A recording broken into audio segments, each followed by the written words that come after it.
नमस्कार, capital TV Uttar Pradesh में आपका स्वागत है। मैं हूं आपके साथ सोनाली जोशी। उत्तर प्रदेश के धार्मिक स्थलों से लाउडस्पीकर हटाने की योगी आदित्यनाथ सरकार की मुहिम को अब और बल मिल गया है। इस बार योगी को इलाहाबाद हाई कोर्ट का समर्थन मिला है। इलाहाबाद हाई कोर्ट ने अपने फैसले में कहा है कि लाउडस्पीकर पर अजान मौलिक अधिकार नहीं है। असल में हाई कोर्ट में बदायूं के एक मौलवी की याचिका दायर की थी और कहा था कि कोर्ट बदायूं प्रशासन को लाउडस्पीकर लगाने की अनुमति दे, लेकिन कोर्ट ने याचिका को खारिज कर दिया। फिलहाल कोर्ट का यह फैसला ऐसे समय में आया है जब योगी सरकार के आदेश पर यूपी में धार्मिक स्थलों से 1 लाख से ज्यादा लाउडस्पीकर हटाए गए हैं और इससे ज्यादा की आवाज कम की गई है। इस रिपोर्ट में देखिए। कहने को तो ये इंसान मौलवी है, लेकिन जानकारी कुछ भी नहीं।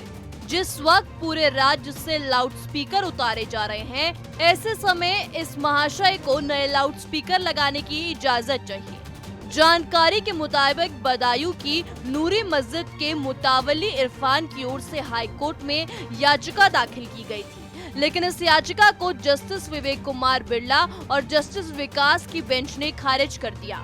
इरफान ने एसडीएम तहसील बिसौली में आवेदन देकर अजान के लिए लाउडस्पीकर लगाने की अनुमति मांगी थी और एसडीएम ने इसे खारिज कर दिया था, जिसके बाद इरफान ने हाई कोर्ट का दरवाजा खटखटाया था, लेकिन उसे वहां पर भी खारिज कर दिया गया।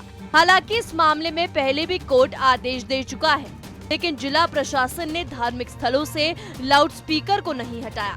लेकिन अब सुप्रीम कोर्ट के फैसले को आधार बनाकर राज्य में लाउडस्पीकरों को धार्मिक स्थलों से हटाया जा रहा है। इस मामले में याचिकाकर्ता इरफान ने कोर्ट से मांग की थी कि सरकार और प्रशासन को मस्जिद में लाउडस्पीकर और माइक लगाने की अनुमति देने का निर्देश दिया जाए, क्योंकि एसडीएम का निर्णय अवैध है और उनके मौलिक अधिकारों का उल्लंघन करता है।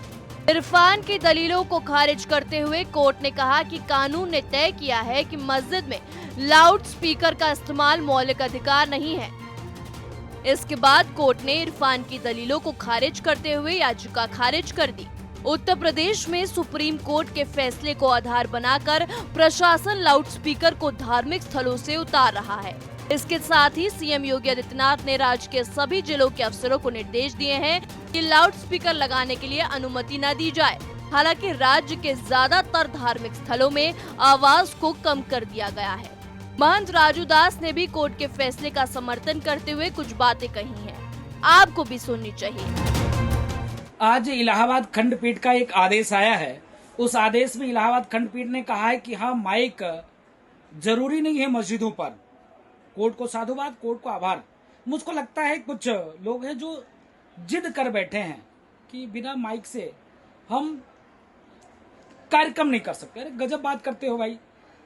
जब माइक नहीं था तब भी आप अजान पढ़ते थे, तब भी लोग सुनते थे, तो आप जिद क्यों कर बैठे हो भाई? ध्वनि प्रदूषण जो कोर्ट का आदेश है उसको फॉलो करिए, पालन करिए। जो सरकार का दिशा निर्देश है, जैसे हम लोगों ने सहज स्वीकार किया, पालन करते हैं। हम कहा कोर्ट गए कि नहीं, हमको मंदिर पे नहीं लगाना है तो लगाना है। जबकि हमारे यहाँ पूजा पद्धति में भजन संकीर्तन है, आज से नहीं शुरू से है। आपके यहाँ ऐसी कोई भजन संकीर्तन की व्यवस्था तो है नहीं। आप लोग अजान दुनिया को सुनाने के लिए लाउड स्पीकर लगाते हो, तो जो कोर्ट ने कहा है उसका पालन करिए। तो कोर्ट को साधुवाद, कोर्ट का आभार, कोर्ट का धन्यवाद। सुप्रीम कोर्ट के आदेश को खुद कोर्ट तो बदल नहीं सकता और आप बदलवा नहीं सकते, तो ऐसे में आदेशों का पालन करना सीखना चाहिए और ऐसी याचिकाओं को डालने से पहले बचना चाहिए। अगर आप आदेशों का पालन करेंगे तो जाहिर सी बात है प्रदेश में सौहार्द बना रहेगा। इस रिपोर्ट में मेरे साथ इतना ही। तमाम खबरों के लिए देखते रहिए कैपिटल टीवी। नमस्कार।